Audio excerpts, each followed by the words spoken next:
You're at the checkout, buying a $1,000 TV. You're happy. And then the clerk asks the magic question. Do you want to protect it? Just $150 for a few years of total peace of mind. Here's the secret. That little $150 add-on is often more profitable for the store than the entire TV you just bought. The extended warranty isn't a service they offer you. It's frequently the single most profitable product in the whole shop. So why is it such a goldmine for them? And what does that tell you about whether you should ever say yes? Let's unwrap the most lucrative little box in retail. First, notice exactly when they ask. Not in an email next week. Right now, at the counter, card already in hand. You've just made a big, exciting purchase. You're emotionally committed and feeling a tiny flicker of worry. What if it breaks? And that flicker of worry is the whole game. They're not really selling you a repair plan. They're selling you relief from anxiety. Protect your investment, they say.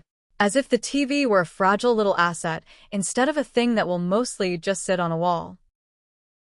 And against $1,000, $150 feels tiny. What's another 15% for total peace of mind? The clerk asking is often trained and sometimes paid a bonus to get you to say yes. This is no casual question. And the reason they push so hard is sitting in the numbers.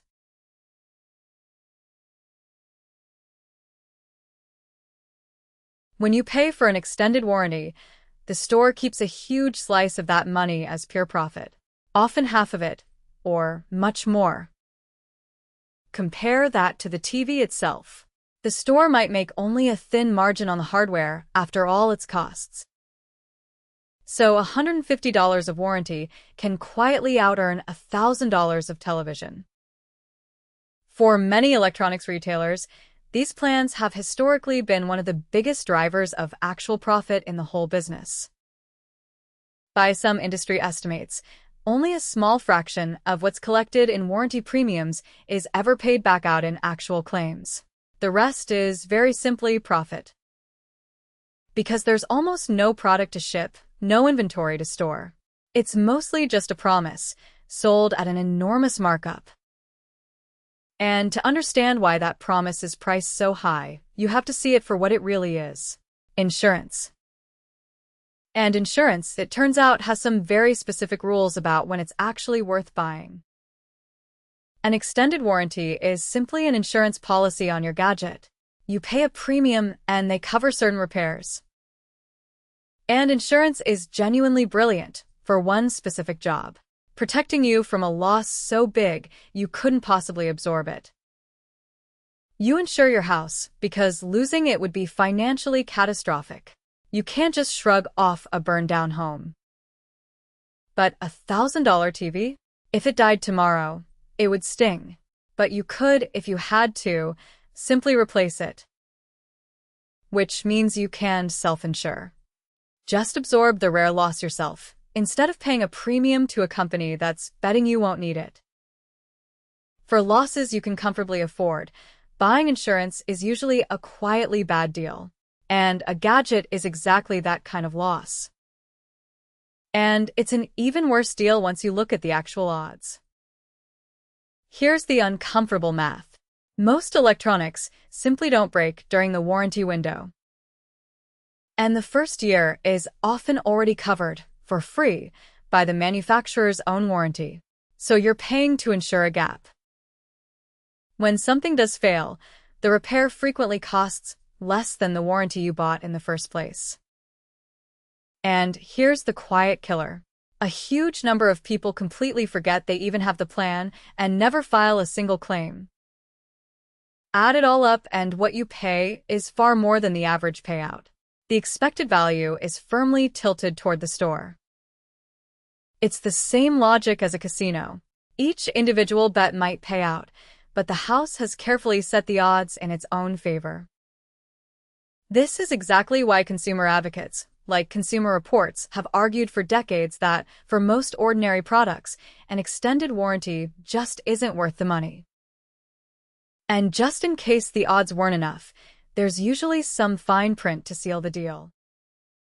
Read the actual terms, and the generous-sounding total protection starts to shrink fast. There are exclusions, whole categories of damage that simply aren't covered. The most likely ways your thing breaks, conveniently carved out. Dropped it? Spilled on it?